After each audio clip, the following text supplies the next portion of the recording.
मधुबामन हो हे नाम शेंडीवाड ओम नमः नारायण शिवाय नमः गोविंदाय नमः गिरमन वाकिंदान धोर मंदार अरे अरे अरे अरे अरे अरे अरे पाणी सोड तसं नाही पडीने त्याच्या आईचं खुळचट वार तसा हा मधुबामन मधुबामनाचं मुरलीधर चोखूचा सरदार म्हारा काय कुणाची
अशोक खांडेंचा हा कार्यक्रम म्हणजे मला आठवत आहे की जवळजवळ 30 वर्ष 39 वर्ष म्हणजे मी 30 वर्ष मी वाटत नाही 39 म्हणून त्यांनी 30 वर्ष 30-32 वर्षापासून म्हणजे माझ्या वयाच्या एक 22-23व्या वर्षापासून मी मंगलगारी दंगलगारी ऐकतोय बघतोय, परंतु पोट मात्र अजूनपर्यंत भरत नाही, हेही तेवढंच खरं आहे. ह्या सगळे ज्या ज्या कलाकार म्हणजे सगळे गायक वादक हे सगळे जुने आहेत. अनेक गायक गायिका बदलल्या, काही तबला वादक गायक कधी झाले हेही कळलं नाही. हां किंवा अनेक जे काही आपले ते पूर्वी तबला वाजवायचे, त्यांना म्हटलं आता वाईट तुम्ही त्यांचा तबला वाजवण्यापेक्षा वाजवता. वाईट तुम्ही गायलात तरी चालेल म्हणून ते गायला आले. हे मंगलगाणी दंगलगाणी किंवा अशोक खांडेंचा हा तुम्हाला शोधत होतो गेलात कुठं म्हणून. पण एक गोष्ट आहे मात्र बघा, पक्षीय राजकारणामध्ये एखादा नेता आपल्या कार्यकर्त्यांना ज्या पद्धतीनं सांभाळतो, आणि आमचे अनेक शिवसैनिक आहे गेल्या अनेक वर्षापासून म्हणजे बाळासाहेबांनी शिवसेनेची स्थापना केल्यापासून शिवसेनेसोबत आहेत.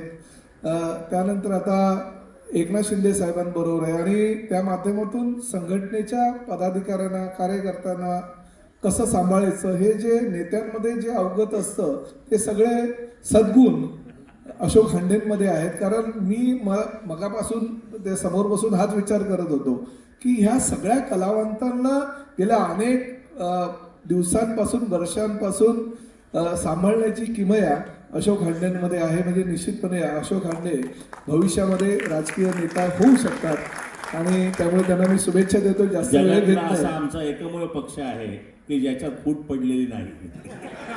त्यामुळे त्यामुळे मी खरोखर मनापासून अशोक खांडेंचं आणि त्यांच्या सगळ्या सहकाऱ्यांचं अभिनंदन करतो, पण कौतुक आता करतो. त्यांनी माझं कौतुक केलं हे बरोबर आहे, पण तुमच्या काही माहितीसाठी सांगतो. ज्या वेळेला ते सुरुवातीला आमच्या कार्यक्रमाला यायचे, ते पहिल्या भेटीमध्ये मित्र होणं किंवा एखाद्याला मित्र बनवणं आणि त्या मित्राला मोठं करण्यासाठी आपल्याकडून काय जे काय होईल याची जाणीव असलेला हा माणूस आहे. यांनी दहीहंडी उत्सव सुरू केला आणि मला बोलवलं. आम्ही दहीहंडी वगैरे या अशा कार्यक्रमांमध्ये शक्यतो कार्यक्रम करत नव्हतो, पण ते मला तुम्हाला करायला पाहिजे आणि आपण दहीहंडी उत्सवात संपूर्ण मराठी संस्कृती दाखवू. तुम्हाला सांगतो, भजनांपासून सुरुवात झाली, शास्त्रीय गायन सुद्धा झालं, गणगवळण बतावणी झाली, तमाशा झाला, असं सगळं ते करत करत करत करत ज्या वेळेला 9 थराची हंडी फोडली त्यावेळेला जागतिक विक्रम यांनी केला. ती हंडी जो तुमचा विक्रम होता तो तुम्हाला म्हणजे एका उच्च शिखरावर घेऊन गेला आणि त्याच्यानंतर त्यांनी कधीही मागे वळून पाहिलं नाही. आता परवाच मी तिथून गेलो आणि मी ओळखलंच नाही.